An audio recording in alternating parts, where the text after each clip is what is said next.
ขายส่งจริง ๆ แล้วต้องบอกเลยนะ ประมาณ1 บาท 50 ตัง ใช่ ค์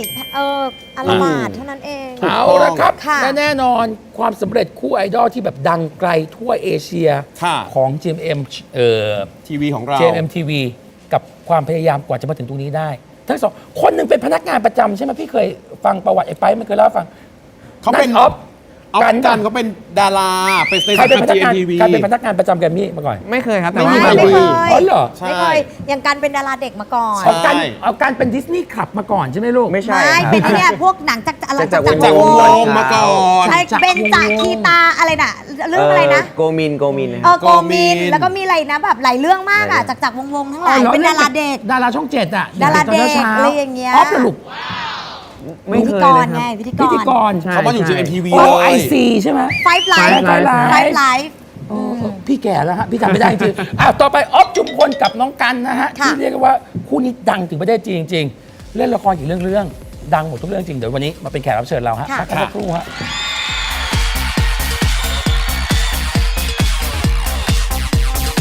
สนับสนุนโดยผลิตภัณฑ์อิโดโลเป็นไอดอลได้ในแบบของคุณ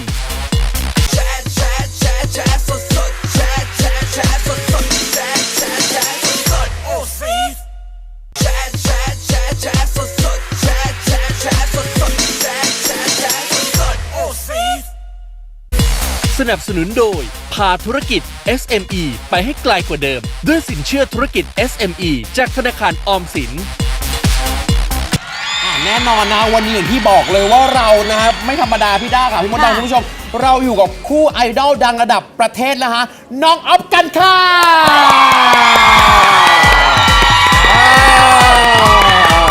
เอาอีกอย่าหยุดเอาอีกสวัสดีครับเชิญเลยนั่งเลย ต้องบอกว่าวันนี้แบบว่าแน่นสตูมากอ่ะ เมื่อกี้เดินเข้ามาต้องมีการเรียงบัตรคิว ใช่เหรอ ต้องเรียงบัตรคิวก่อนว่าใครได้ที่เท่าไหร่ถูกต้องมา ใช่ไหม แล้วก็ตั้งแถวเป็นระเบียบเรียบร้อยเชียร์ ค่ะ แบบรู้สึกไงแบบว่ากระแสเราแบบมาขนาดนี้เลย แบบเปรี้ยงมากเลยอ่ะ แบบในฐานะที่เป็นไอดอลอ่ะ เอาไหนพูดสิไอดอล ดีใจครับ ที่แบบว่าเขาอยู่แบบว่าเราก็โอ้โหเป็นแบบว่านานแล้วนะครับแบบว่าทุกคนแฟนๆเราเบบีเราก็ยังแบบว่าติดตามเราอยู่ตลอด ถึงว่าเราจะบางทีตอนนี้เรายังไม่ค่อยมีงานคู่กันเรายังมีงานแยกๆอยู่เขาก็ซัพพอร์ตเราทั้งคู่อะไรอย่างเงี้ยครับ พี่ถามหน่อยตอนแรกอย่างที่บอกว่าก่อนที่เราจะมารวมตัวกันแล้วเป็นไอดอลแบบเนี้ยเราเคยคิดไหมว่าแฟนคลับเราจะแบบหนาแน่นเยอะขนาดนี้ ขนาดนี้ เออ ไม่มีทาง คิดห ไม่มีทางไม่มีทางไม่มีทางเลย ตอนที่ไปถ่ายรถโรงเรียนกับพี่ ใช่ แอนที่แบบงงแงงมากครับปัญญาอ่อน รู้ มา จัก ก กันมาตั้งนานแล้วเนาะแบบในฐานะพิธีกรเมื่อก่อน ใช่ ทำพิธีกร ใช่ ตอนนี้ยังไม่เป็นไอดอล ใช่แล้วแต่ว่าตอนนี้ก็ เดี๋ยวนี้เขาเรียกจะคู่จิ้นเป็นอะไรนะ มาเขาเรียกว่าไอดอ อ๋ ล อเขาเรียกว่าฉันเฉ ไม่ ย แต่ ที่ จะ ไม่ บอก รู้ ว่า อะ สองคนเนี้ยดูเหมือนแบบดวงเสริมกันอะคือพอมาจับคู่กันแล้วแบบมันไปแบบพุ่งแบบ เขาเรียกเป็นไอดอล เออ อ่ะบอกก่อนเรื่องแรกที่เรามาคู่กันให้พี่มดดำรู้เลยเรื่องแรกที่เรามาคู่กันเลยคือเรื่องอะไร รุ่นพี่ครับ รุ่นพี่ Secret Love ครับ นานมากแล้วพี่มดดำมัน4 ปีแล้วครับ 4 ปีที่แล้ว ใช่แล้วก็ล่าสุดก็มีทฤษฎีจีบเธอครับ ค่ะ ก็เมื่อปีที่แล้ว 2 ปีที่แล้วประมาณ ฟินไหมที่จะดีจีบเพิ่มฟินไหมฟินป้าฟินไหมหนูฟิน เวอร์ ขี้เล่นเนาะ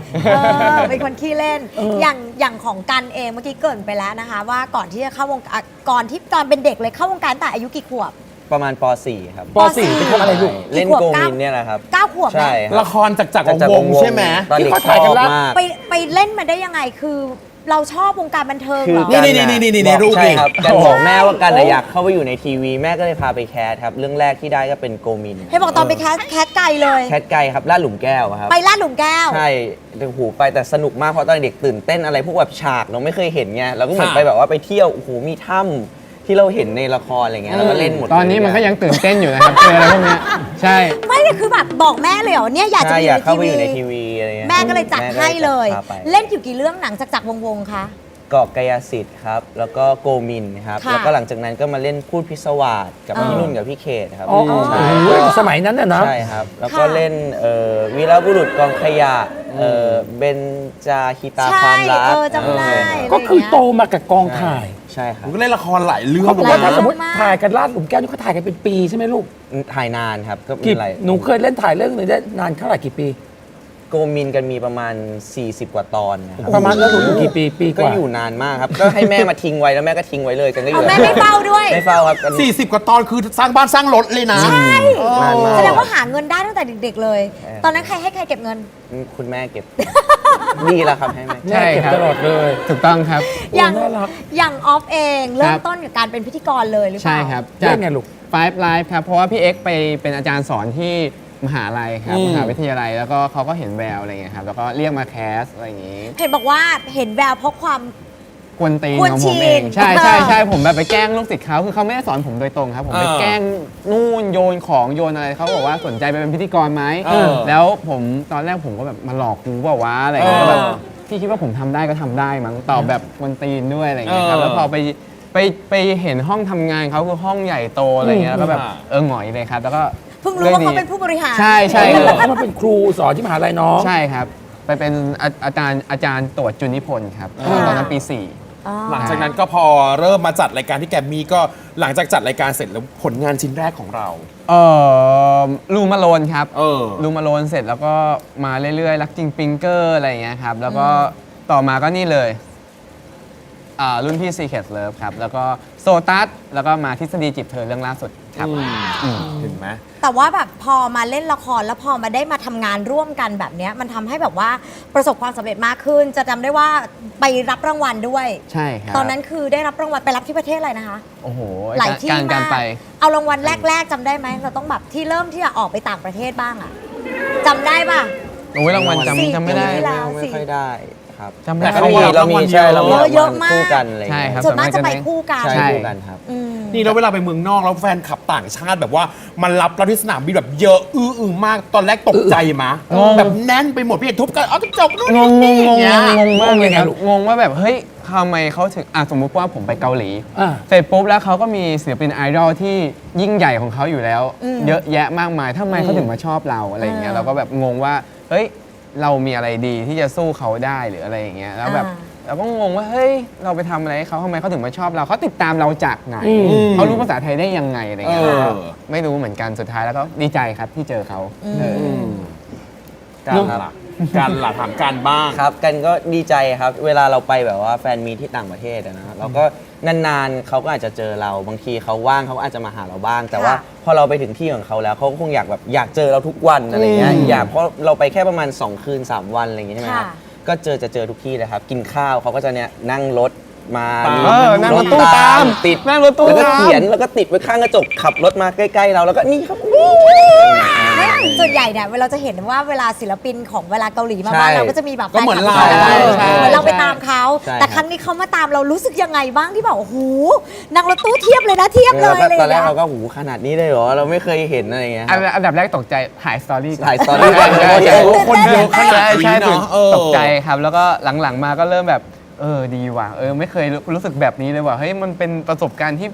ไม่เคยเจออะไรอย่างเงี้ยครับแล้วก็ศิลปินเกาหลีเขาคงคิดแบบนี้เนอะอะไรอย่างเงี้ยประมาณนั้น แต่ว่าสิ่งหนึ่งนะคะของทั้งสองคนคือการแต่งตัว ครับ นี่คือแบบเด็กๆหลายๆคนหรือแม้กระทั่งคนที่ชอบแฟชั่นเองจะดูเข้าไปดูในไอจีของทั้งสองคน ในการแต่งตัว ในเรื่องของการแต่งตัว เสียตังค์กับการแต่งตัวเยอะไหม ต้องถามเขาเลยครับ ค่ะ ทำไมอะ ถามแฟนคลับก็ เนี่ย ได้ครับ เนี่ยอย่างเงี้ยเนี่ยเพิ่งมาใหม่เลยนะเนี่ย นิก อย่าง กี้ เงี้ยมาใหม่ เนี่ยต้องไปต่อ กุชชี่เนี่ย คิวซื้ เพิ่ง อเนี่ มาย ใหม่ ไม่เนี่ยครับ ก็ซื้อบ้างทำงานเราชอบอะไรอย่างเงี้ยครับ เราก็จะซื้อ เซ็ตงบมาเดือนหนึ่งเราจะเสียเงินกับการแต่งตัวเรื่องของแฟชั่นอะเท่าไหร่ ก็แล้วแต่ครับ เท่าไหร่ได้หมดได้หมด คือซื้อแต่อย่างนี้เขาจะมีสไตล์ของเขาเองเลย ครับ ผมก็ ใช่ มิ ไหม กแอนด์แมทแล้วก็เหมือนแบบชอบของวินเทจอะไรอย่างเงี้ยครับอันนี้เป็นสไตล์ที่แบบเท่ไปเลยอ่ะ ไม่รู้เหมือนกันครับ แล้วแต่คนมองว่าคนมองชอบก็ชอบไปเลย คนมองแล้วไม่ชอบก็ไม่ชอบไปเลยก็มีครับ แต่แบบว่าพี่แบบว่าพี่ว่ามีสไตล์เท่ดีนะฮะที่ผ่านมาเรียกว่าเป็นปีทองของพวกคุณยังฮะ มันต้องได้มากกว่านี้สิครับ แล้วหรือว่ามาเรื่อยๆครับก็เรามาเรื่อยๆ คือ มากกว่า คู่เราอะครับค่อยๆเดินกันมาเรื่อยๆ4 ปีที่ผ่านมาเราก็ค่อยๆสะสมแฟนคลับขึ้นมาเรื่อยๆคือ ไม่ใช่มาปุ๊บแล้วเราก็แบบโอ้โหไปให้เขาทั้งหมด คือเราต้องเป็นตัวเองด้วย แล้วก็ดูแลเขาด้วยอะไรอย่างเงี้ยครับเพราะว่าถ้าสมมุติว่าเขาอยู่กับเราบางคนเนี่ย4 ปี 5 ปีแล้วเงี้ยผมก็ไม่เบื่อหรอวะเฮ้ยทำไมเขาถึงไม่เบื่อหรอวะอะไรเงี้ยเราก็ต้อง เบื่อ แบบ ไหม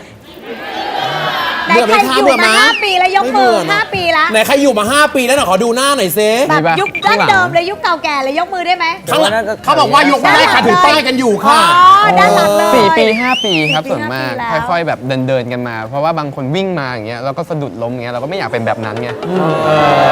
เราค่อยๆแบบค่อย ๆ เดินไปเรื่อยๆมั่นคงไปดีกว่า คือแบบให้รักน้อยๆแต่รักนานๆ ใช่ใช่ ใช่ไหมล่ะ ใช่ เออ เรียกได้ว่าเป็นอีกหนึ่งคู่ ครับ ที่ประสบความสำเร็จ อุ้ยใช้คำนั้นได้แล้วเหรอก็ได้ครับประมาณหนึ่งครับ แต่ว่ายังไม่ดีขนาดนั้นครับ แต่เห็นบอกว่าเรื่องของการแสดงมีคนหนึงมีความคิดใฝ่ฝันไว้ว่า เมื่อทำงานแล้วอยากมีแก้วน้ำที่มีชื่อเป็นของตัวเอง คือยังไง อ๋อการเองก็คือตอนเด็กๆอ่ะเราทำงานเยอะมากเลยใช่ไหมครับ เราไป ค่ะ แคสนู่นแคสนี่เมื่อก่อนกันเคยเล่นแบบว่าเป็นแบบว่าเดินผ่านกล้องเอางี้ดีกว่าตอนเด็กๆอ่ะตอนที่เรายังไม่แบบว่าได้เล่นแบบว่า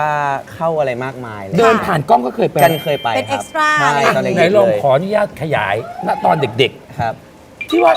เป็นดาราตั้งแต่4 ขวบ ครับ ที่จริงแล้วมันก็ไม่ได้มีบทบาทที่จะทำให้น้องโดดเด่นขึ้นมา 17 ปีอะ ใช่ มันก็ยังไม่มีครับ มันก็มีไปกันไปทำทุกอย่างครับ พอมีกันก็ไปรับเชิญบ้างไปเดินแรก ๆ ก็ไปกับกินข้าวกับเขาแล้วกันก็เคยไปถ่ายโฆษณาหรืออะไรสักอย่าง แต่ว่าเราก็ไม่ได้เป็นแบบว่าตัวแบบตัวเมนอะไรอย่างเงี้ย อ่า เขาจะมีแก้วน้ำโอ้โหติดชื่อ แล้วก็ติดชื่อดารา ใช่ติดชื่อโอ้โหเราชอบมากเลยเราอยากแบบว่ามีชื่อมีแก้วน้ำแบบ วัน นี้ หนึ่ง มาก ต้องมีแก้ว วั น้ำมัน ต้ ที่แปลว่าการ กันใช่ครับตอน แล้วพ นั้ อน วันหนึ่งมีแก้วน้ำที่แปะชื่อเราว่ากัน เดี๋ยวนี้ไม่มีแล้วครับเดี๋ยวนี้ก็เป็นขวดยกแล้วก็ดื่มเลย อ๋อคือเมื่อก่อนดาราเขาจะมีแก้วน้ ใช่ แก้วน้ำแล้วก็แปะชื่อไว้อะ ำ ไร แล้ว อย่าง ตอน เงี้ย นั้นตอนเด็กๆ ตอนที่เราทำนู่นทำนี่เป็นดาราเด็ก เคยฝันไหมว่าเฮ้ยวันหนึ่งจะต้องอยู่แถว มี ห ชื่ น้า อเสียง กันไม่เคยฝันแต่กันรู้สึกว่ากันชอบกันแบบว่ารู้สึกว่าอันเนี้ยกันชอบแต่ความที่กันอยากได้แก้วน้ำก็เอ้ยมันเป็นเหมือนเราเห็นแล้วเราอยากมีแบบนั้นบ้าง เอาอย่างนี้ นี้ วันแรกที่เริ่มมีแก้วน้ำและเขียนชื่อของตัวเอง โโห รู้สึกยังไง ไม่รู้กันจำไม่ได้ รู้ แล้ สึ ว กไงตอนนั้นน่ะ ตอน ใน นั้น ใจ รู้สึก มา ยังไง กันไม่รู้ว่าตอนไหนด้วยซ้ำว่าตอน แต่มันต้องดีใจอยู่แล้วแห แต่ ละ มันก็คงดีใจอะไรอย่างเงี้ย ถ่ายรูปไหมาพี่ว่าต้องมีการถ่ายรูปอ่ะนี่ชื่อฉันเลย ตอนนั้นน่าจะยังไม่ถ่ายครับยังไม่ค่อยเล่นมือถือเท่าตอนนี้ถ้าตอนนี้ก็คงจะถ่าย แต่แน่นอนทีมงานพี่เพิ่งเขียนมาให้ดู ครับ ครับ น้องเองสูญเสียคุณแม่ ใช่ครับ ก็กลายเป็นคนที่ดูแลน้องสาวด้วยตัวเองมา ใช่ ตั้งแต่อายุเท่าไหร่ลูก 3 ปี 3 ปี ประมาณ3 ปี ตอนนี้หนูอายุเท่าไหร่ ตอนนี้กัน 26 ครับ 20 แสดง 23 ปกติเมื่อก่อนหนูจะอยู่กับแม่ตลอด อยู่กับคุณแม่ใช่ครับ ตอนนี้ก็อยู่กับย่า อ๋อหนูก็อยู่กับญาติ ย่าหรือยาย ยายครับ ยาย โทษทีครับน้องเขาอ่อนภาษาไทย แฟนคลับยังรู้เลยว่าอยู่กับยาย ยาย อยู่กับยาย เหรอ สวนเลยจะยาย แม่ของแม่เรียกยาย ยาย ลูก ใช่ครับยายครับยาย แม่ของแม่ ครับ เรียกยาย เฮ้ยอ๋อเหรอ เป็น ใช่ คนที่แบบว่าในที่สุดก็ต้องมาอยู่กับยาย ใช่ครับอยู่กับคุณยายครับก็คุณยายมาอยู่บ้านด้วยครับ สูญเสียคุณแม่แบบไม่ทันตั้งตัวแล้ว ก็พอรู้มาบ้างเพราะคุณแม่เป็นโรคอะครับแล้วก็หายไปแล้วปีหนึ่งแล้วก็กลับมาเป็นอีกรอบหนึ่งอะไรอย่าง เป็ เงี้ น ยครับ ขอโทษนะตอนนั้นแม่ เป็นมะเร็งครับ เป็นมะเร็ง ใช่ครับ โดยที่ไม่ได้มีสัญญาณอะไรบอกเราก็แค่รู้ว่าแม่เป็นมะเร็งแล้วก็ ใช่ รักษาหายไปแล้ว ใช่ครับรอบห ณ นึ่ง ตอนนั้น น้องทำทุกอย่างเพื่อแบบว่าโอเคละเพื่อจะอยู่กับแม่ให้นานที่สุด ก็ไปหาคุณแม่ที่โรงพยาบาลเรามีงาน แล้วก็ตอนนั้นกันก็มาอยู่กันแบบเป็นคนที่เวลาเครียดอะไรมากๆกันจะชอบมาหาพี่ที่ตึกที่แกรมมี่อะไรเงี้ยเพราะกันชอบอยู่กับพี่อะไรเงี้ยได้คุยได้แชร์มันก็จะรู้สึกว่า สบายใจขึ้น มัน เนอะ สบายใจขึ้นอะไรเงี้ยครับตอนนั้นก็ได้พี่ๆที่ตึกเนี่ยนะครับช่วยไว้อะไรเงี้ยครับ จนในที่สุดวันที่เราสูญเสียไปแล้ว เราจะเห็นน้องกันเนี่ยอาจจะเป็นเด็กมาโดยตลอด จนวันหนึ่งหน้าที่คุณยายลูกก็แก่แล้ว ครับ ถูกต้องไหมลูกหนูจะต้องขึ้นมาเป็นหัวหน้าครอบครัว วันนั้นหนูบอกกับตัวเองไว้ว่ายังไงลูก อ้าวคิดอะไรก็พูดไปสิ เหมือนหันมาถามกันว่าตอบว่าไงดีจ้า ไม่ผมว่า ใช่กันไม่ได้บอกกับตัวเองว่าไงแต่กันรู้สึกว่าพอทุกอย่างมันทำให้มันบีบเราแบบว่าทำให้กันรู้สึกว่าทำให้เราโตขึ้นเอง ค่ะ โดยที่แบบเราไม่ได้มาบอกว่าเอ้ยเราจะเปลี่ยนนะพอมันเห็นว่าเราต้องมีหน้าที่ต้องทำมีคุณยายมีน้องอะไรเงี้ยที่ต้องดูมันก็เปลี่ยนเองอะครับเปลี่ยนเองไปหมด เปลี่ยนไปเอง ใช่ จนในที่สุดบทบาทตัวเองเปลี่ยนไปไงบ้างกลายเป็นหัวหน้าครอบครัวกลายเป็นหัวหน้าครอบครัวแต่เด็ก ใช่ครับก็ปะปีเนี่ยนะครับก็ช่วยมันก็เตือนตลอด ไม่ผมก็ ๆ คุณให้กำลังใจเขายังไงตอนนั้น เขาใช้เงินเก่งครับ ผมก็เลยแบบว่าทำงานมาก็ต้องเก็บบ้างอะไรเงี้ยแบบว่าก็มีน้องที่เพิ่งเข้ามหาวิทยาลัยแล้วก็คุณยายที่อายุมากแล้วอะไร ทุกวันนี้ เงี้ย คือต้องส่งน้องด้วย ก็ตอนนี้มีคุณพ่อด้วยที่ช่วยอะไรเงี้ยแต่ว่าบางอย่างก็จะ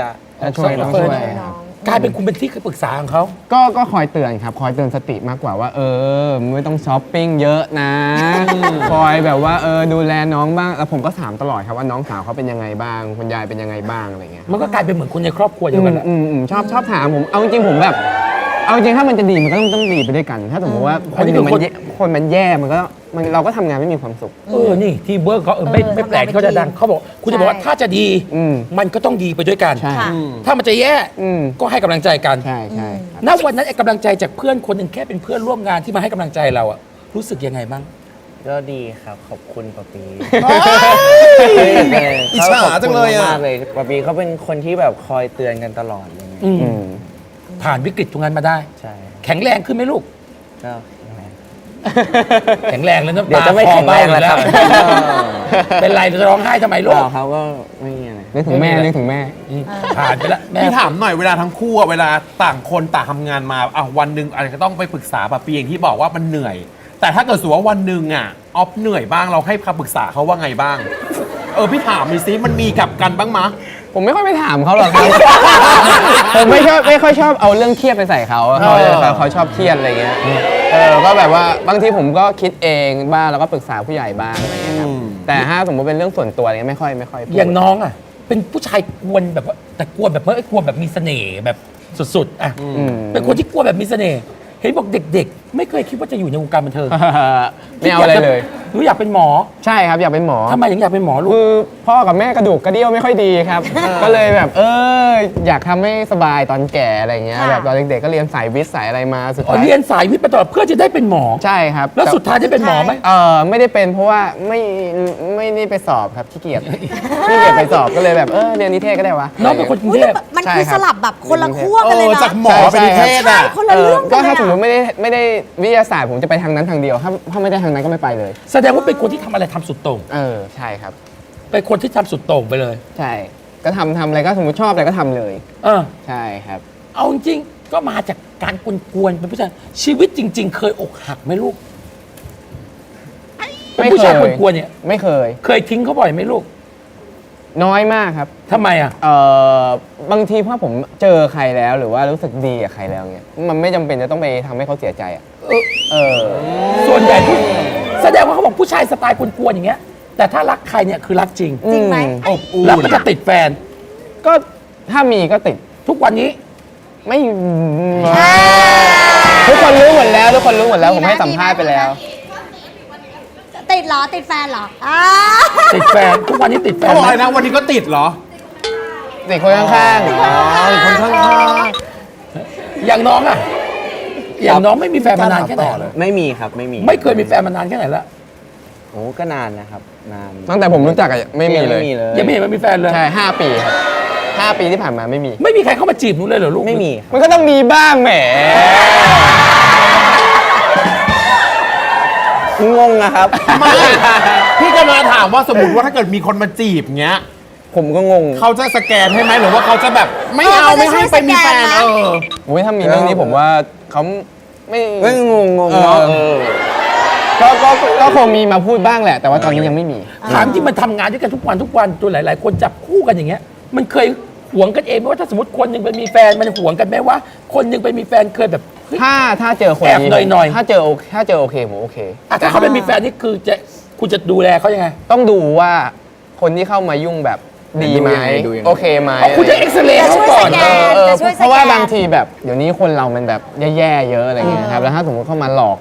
แล้วถ้าเขา อะไร มา งี้ย เข้ามาไม่ดีเราจะทำยังไงอะสมมติ เราก็จะบอก รู้ เขา ลย แล้วก็จะบอกเขาว่า บอกเขาว่า ไอ้นี่ไม่โอเคว่ะแม่งอย่างนี้อย่างนี้อย่างนี้อย่างนี้อย่างนี้เราก็สืบไงเราสืบง่ายอยู่แล้วเดี๋ยวนี้มี Instagram มี Facebook ง่าย ถ้าสมมติเขาทุกวันนี้ถ้าเขามีแฟนเปล่าพี่ไม่รู้ หนูมีโอกาสช่วยเอ็กซเรย์เขาไหมลูก ก็มีบ้างแหละ ถ้าสมมติคนไหน ถ้า ที่เรา ผมพูดนะถ้าผมพูดกับ ถ้ เขา พูด อะ อะ เขาจะมีว่า แต่ก็ บงที สามารถ ผก็พูดนะ ไปเช็คยังไงหนูไปเช็คยังไง อาจจะเป็นคนที่เราแบบว่าเคยเห็นเคยเจอหรือว่าอะไรอย่างเงี้ยครับ กันก็ไม่รู้หลอกงงครับ ดูมันดีเหมือนกันเนาะนะฮะ ใช่ไหม และแน่นอนโปรเจกต์ของทาง GMM TV เขามีโปรเจกต์ร่วมกับ Miss Teen ค่ะ นั่นคือโปรเจกต์ อีโดโลครับมิสซิน Idolo อีโดโล Miss Teen Idolo เห็นเขาบอกว่า เอาพวกน้องๆเนี่ยแหละอย่างที่น้องๆเนี่ยเป็นคนที่แบบว่าดูแลตัวเองกันเยอะพอสมควร ครับ จะได้มีโอกาสออกแบบผลิตภัณฑ์ อืม เพื่อตอบโจทย์เอาตัวน้องเป็นโจทย์ แล้วก็ตอบโจทย์ผลิตภัณฑ์ยังไงบ้างลูก ใช่ครับ ก็แต่ละคนจะคิดมาครับ มีทั้งหมด 8 คน ครั แล้ บ วใครชอบที่จะทำอะไร ค่ะ อยากได้โปรดักต์ของตัวเองออกมาเป็นแบบไหน ก็ อืม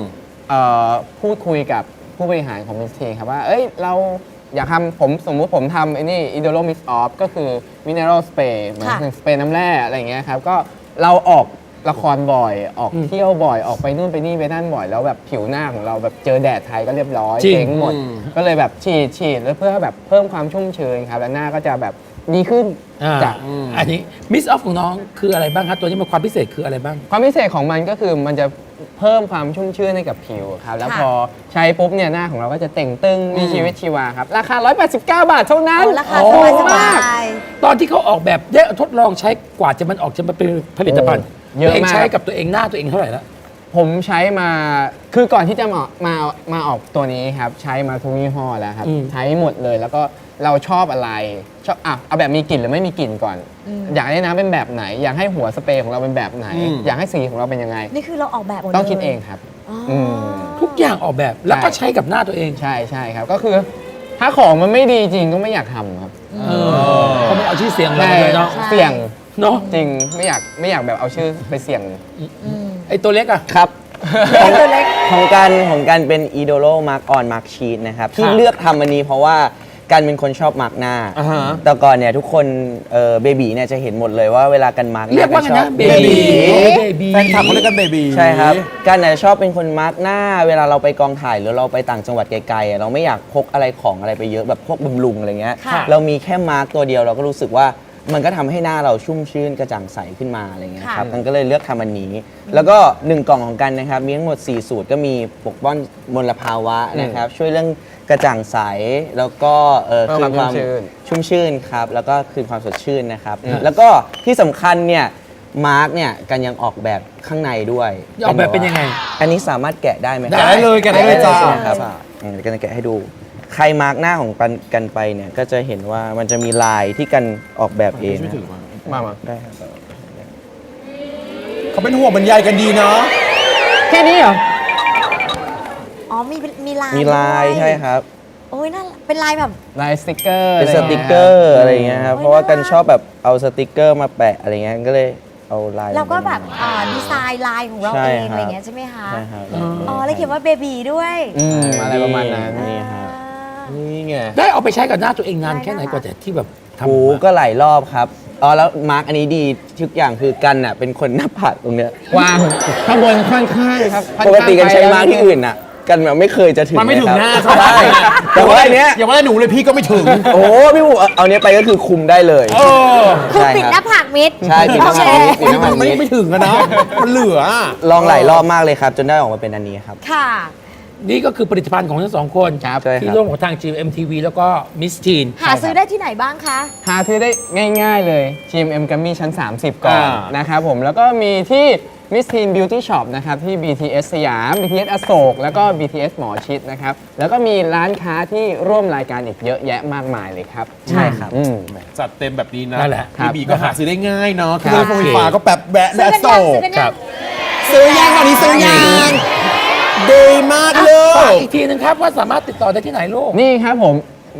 Idolo Miss Off นะครับ สามารถซื้อได้เลยที่ GMM TV ชั้น 30 นะครับ หรือว่าที่บอกไปครับ Miss Teen Beauty Shop นะครับ BTS สยาม อโศก หมอชิด แล้วก็ร้านค้าเยอะแยะมากมายเลยครับ ใช่ครับ ของกันก็ซื้อที่เดียวกับป๊าปีเลยครับ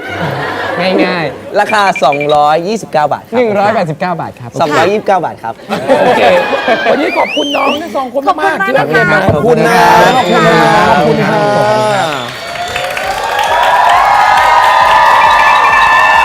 ท่านผู้ชมฮะแขกรับเชิญของเราในวันนี้ ถ้าสมมุติจะพูดว่าธุรกิจร้านซาลาเปาที่ไหนก็มีในประเทศไทย ค่ะ เราไปซาลาเปาเราไปร้านเซเว่นเราก็มีร้านซาลาเปา ฮะ แต่จุดเริ่มต้นของร้านซาลาเปาร้านนี้ ไปตรวจว่าตัวเองเป็นมะเร็งตอนอายุ อืม 19 รู้สึกว่าถ้าสมมติวันหนึ่งชีวิตของเรากำลังต้องเขาน์ดาวน์ลงนะ ค่ะ ฉันคงจะนอนป่วย อ๋อ คงจะต้องทำบุญคงจะต้องอะไร คุณฟังนะฮะเขา ไปตรวจเจอมะเร็ง แต่สิ่งที่เขาคิดว่า